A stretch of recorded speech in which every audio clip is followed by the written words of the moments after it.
Hello दोस्तों, मैं हिमांशु सिंह और आज की इस वीडियो में बात करेंगे अटल बिहारी वाजपेयी जी के बारे में। एक ऐसा व्यक्ति जिसने जमीन से उठ के खुद को हिंदुस्तान के हर इंसान के सराखों पर चढ़ा दिया। जी हाँ, आज हम उनके पूरे जीवन के संघर्ष के बारे में देखेंगे। अटल बिहारी वाजपेयी जी का जन्म 25 दिसंबर 1924 में हुआ था। बहुत ही सामान्य परिवार था। पिताजी उनके एक अध्यापक थे और साथ ही साथ कुछ कविताएं लिखते थे। और कविता लिखने का जो गुण था अटल बिहारी वाजपेयी जी में, कहीं ना कहीं उनके पिताजी की वजह से ही था। और उनकी कविताएं और उनकी किताबें कितनी मशहूर हैं ये बताने की ज़रूरत नहीं है। तो अटल बिहारी वाजपेयी जी का जो बचपन था, बचपन में ये बहुत ही खुले विचार के थे और इनके परिवार में एक ऐसा माहौल था कि देश के लिए कुछ करना है, अपने धर्म के लिए कुछ करना है। राजनीति में इनका बहुत ही रुझान था। तो बचपन से ही ये बहुत ही खुले विचारों के इंसान थे। लोगों की बातों को सुनते थे, उनसे बात करते थे, राजनीति पर चर्चा करते थे। मिठाइयाँ खाने का इन्हें बहुत शौक था और चाय की दुकानों पर बैठ के बहुत देर देर तक चर्चाएं करते रहते थे। तो इस तरीके से इनका बचपन गुजरा था और चूंकि वो वक्त भी ऐसा था, तो मात्र 15 साल की उम्र में इन्होंने आरएसएस को ज्वाइन किया। आरएसएस की संस्थापना भी 1924 के ही आसपास हो चुकी थी, नहीं 1924 में ही हुई थी। तो ये 15 साल की उम्र में ही आरएसएस को ज्वाइन करते हैं और देश के लिए कुछ करने के लिए समर्पित करते हैं। और उस समय चूंकि ये आज़ादी से पहले का समय था, तो भारत छोड़ो आंदोलन बहुत तेज़ी से चल रहा होता है। तो आरएसएस के थ्रू ये जाते हैं और भारत छोड़ो आंदोलन में बहुत ही सकारात्मक भूमिका निभाते हैं और अंग्रेज़ों के खिलाफ बहुत उग्र हो जाते हैं। तो इनकी उग्रता को देख के अंग्रेज जो है इन्हें जेल में डाल देते हैं 23 दिनों के लिए। अब 23 दिनों के लिए जेल में जाते हैं और वो समय ऐसा होता है कि अगर आप अपने देश के लिए जेल में जाते हैं तो आपको बहुत सम्मान दिया जाता है अपने लोगों के बीच में, और होता भी ऐसे ही है। और अटल बिहारी वाजपेयी जी का एक बहुत बड़ा नाम हो जाता है आरएसएस में। और जब हमारा देश आज़ाद होता है 1947 में, तो इन्हें एक प्रचारक के रूप में आरएसएस आगे रखता है देश के सामने। तो इस तरीके से अटल बिहारी वाजपेयी जी आरएसएस में काम करते हैं और लोगों को उसके बारे में बताते हैं और आरएसएस ज्वाइन करने के लिए प्रेरित भी करते हैं। उस समय प्रधानमंत्री रहते हैं पंडित जवाहरलाल नेहरू और कांग्रेस एक बहुत बड़ी पार्टी रहती है। तो अटल बिहारी वाजपेयी जी 1957 में एक बार चुनाव लड़ते हैं मथुरा से। तो मथुरा में तो हार जाते हैं, लेकिन एक और जगह, क्या नाम था उसका, हरे कृष्ण, भैरवपुर। तो भैरवपुर से वो जीत जाते हैं। तो भैरवपुर से जब ये जीतते हैं तो इनके बोलने की कला को देख के, इनके लोगों के प्रति जुड़ाव को देख के, देश के लिए समर्पण को देख के पंडित जवाहरलाल नेहरू जी को ऐसा लगता है कि ये लड़का जो है एक दिन देश का प्रधानमंत्री बनेगा। तो इस तरीके से आगे बढ़ती हैं चीज़ें। लेकिन उस समय कांग्रेस इतनी बड़ी पार्टी होती है कि उसके सामने कोई भी नेता या कोई भी पार्टी बहुत छोटी होती है। तो इनका संघर्ष बहुत लंबा भी चलने वाला होता है। लेकिन जब इंदिरा गांधी प्रधानमंत्री बनती हैं, तो इंदिरा गांधी और विपक्ष के रूप में अटल बिहारी वाजपेयी जी रहते हैं। तो लोगों का मानना ये है कि इंदिरा गांधी एक ऐसी प्रधानमंत्री होती हैं जिन्होंने हमेशा पाकिस्तान को मुंहतोड़ जवाब दिया है।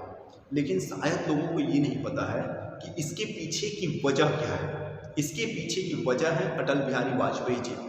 चूँकि इंदिरा गांधी का नारा होता है भारत से गरीबी हटाओ, और वो हमेशा गरीबी को लेके काम करती हैं। लेकिन अटल बिहारी वाजपेयी जी का नेचर कुछ ऐसा रहता है कि अगर आपके देश पर कोई आक्रमण कर रहा है तो आप उसका मुंहतोड़ जवाब दो। और ये सदन में खुलेआम कहते हैं कि आप, चूँकि ये एक विपक्ष में है, और इंदिरा गांधी जी को आश्वस्त करते हैं कि आप पाकिस्तान का मुंहतोड़ जवाब दीजिए, हम कोई आलोचना नहीं करेंगे। और इंदिरा गांधी जी करती भी ऐसा है। और चूंकि विपक्ष से इन्हें समर्थन मिल गया रहता है, अटल बिहारी वाजपेयी जी हमेशा इनके साथ खड़े रहते हैं कि आप पाकिस्तान का मुंहतोड़ जवाब दीजिए, हम साथ हैं। और ऐसा ही करती हैं इंदिरा गांधी, और पाकिस्तान को मुंहतोड़ जवाब देती हैं और पाकिस्तान की कमर तोड़ देती हैं उस वक्त। तो इसमें अटल बिहारी वाजपेयी जी का बहुत बड़ा योगदान रहता है। लेकिन जब 1975 का दौर आता है तो इमरजेंसी लागू होती है और 2 साल तक इमरजेंसी चलती है, 75 से 77 तक।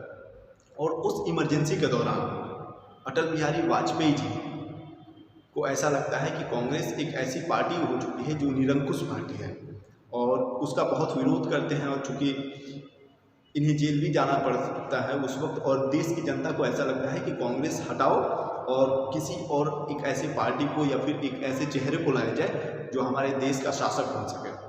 तो कांग्रेस का बहुत उस समय बहुत आलोचना होती है, और खुद इंदिरा गांधी की भी उनकी पार्टी के थ्रू बहुत आलोचनाएं होती हैं। बहुत से नेता छोड़ के चले जाते हैं उनके इस मतलब डिसीजन की वजह से।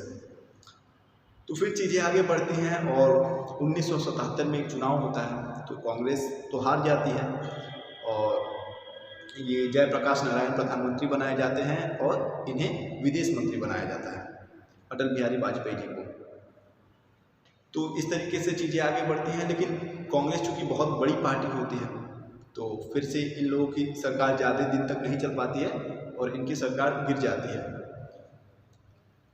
लेकिन 1900 नहीं, उससे पहले इन्होंने ये निर्णय लिया कि क्यों ना अपनी एक पार्टी बनाई जाए।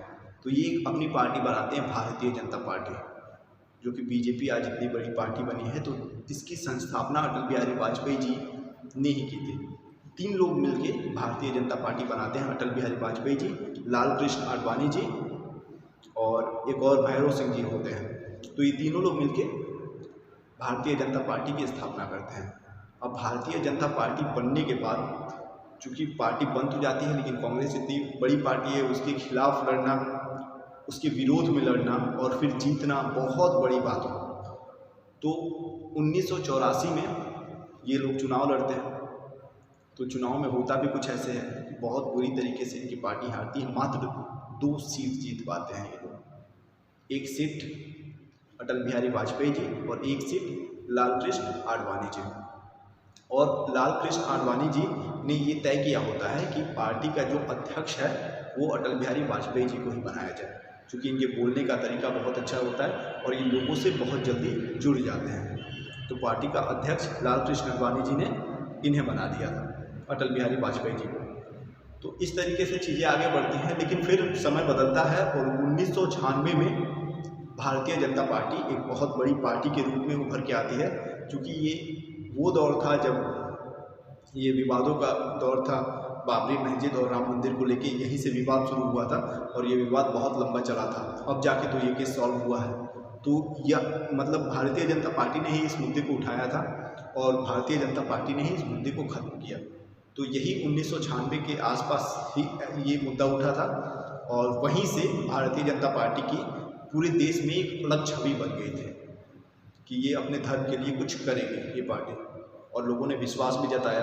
और तब जाके 2 बार ये प्रधानमंत्री भी बनाए गए अटल बिहारी वाजपेयी जी, लेकिन राजनीतिक रंजिशों के कारण, कुछ विवादों के कारण और गठबंधन होने के कारण इनकी सरकार सिर्फ 13 दिन के अंदर ही गिर गई और एक बार इन्होंने इस्तीफा भी दे दिया। लेकिन 1999 में जब इन्हें मौका मिला और जब ये चुनाव लड़े, देश ने उनके ऊपर विश्वास जताया और इन्हें प्रधानमंत्री बनाया। तो 1999 से 2004 तक ये प्रधानमंत्री बने रहे और देश की सेवा की। और उस दौरान देश की जीडीपी जो थी और देश की जो भी इकोनॉमिक कंडीशन थी उसको सही करने में इन्होंने अपना योगदान दिया और बहुत हद तक सही भी किया। लेकिन उसके बावजूद भी 2004 के चुनाव में इनकी हार हो जाती है और तब इनकी उम्र लगभग 70-72 साल की हो गई होती है। तो इन्हें लगता है कि अब मुझे राजनीति से संन्यास ले लेना चाहिए और कुछ युवाओं को मौका देना चाहिए ताकि वो कुछ कर सके, जो कि ये भी बहुत बड़ी सोच है। तो वहाँ से ये राजनीति से दूर चले जाते हैं और जबकि इनकी मृत्यु होती है 2018 में, 21 जून 2018 में इनकी मृत्यु होती है। और इसके बाद भी मतलब बहुत पहले ये राजनीति छोड़ चुके होते हैं अपनी मृत्यु से पहले। और आजकल के नेता तो मतलब जब तक जान ना जाए तब तक लड़ते ही रहेंगे, जीतते ही रहेंगे। अब हो भी सकता है कि समर्पण हो देश के लिए या फिर जो भी, कुछ कहा नहीं जा सकता है, लेकिन एक ऐसा स्वभाव रखना कि आपको लगे कि हाँ मुझे हट के अब युवाओं को मौका देना चाहिए, ये सोच वाकई में काबिल तारीफ है। तो ऐसा मतलब व्यक्तित्व था अटल बिहारी वाजपेयी जी का। ऐसा उनका नेचर था कि विपक्ष के लोग भी उनके ऊपर विश्वास जताते थे, उन्हें अपना चेहरा बना के किसी देश में भेजते थे अपनी बात रखने के लिए। ऐसा भी कई बार हुआ है। तो ऐसा व्यक्तित्व था, ऐसे महान व्यक्ति थे अटल बिहारी वाजपेयी जी, जिसके बारे में सबको जानना चाहिए और उन्हें भारत रत्न भी दिया गया। हमारे देश में बहुत सम्मान की दृष्टि में उन्हें देखा जाता है और सभी जितने भी नेता हैं उन्हें एक आदर्श के रूप में देखते हैं। तो ये उनका संपूर्ण जीवन परिचय था, जो कि मुझे लगता है कि भारत के हर युवा को, हर व्यक्ति को जानना चाहिए। तो अगर आपको ये वीडियो अच्छा लगा तो लाइक करके मुझे मोटिवेट कर सकते हैं, चैनल को सब्सक्राइब करके मुझे ऐसे ही वीडियोस बनाने के लिए प्रेरित कर सकते हैं और इसे शेयर करके अधिक से अधिक लोगों तक मेरी बात पहुंचा सकते हैं। Thank you so much video को पूरा देखने के लिए। बहुत बहुत धन्यवाद।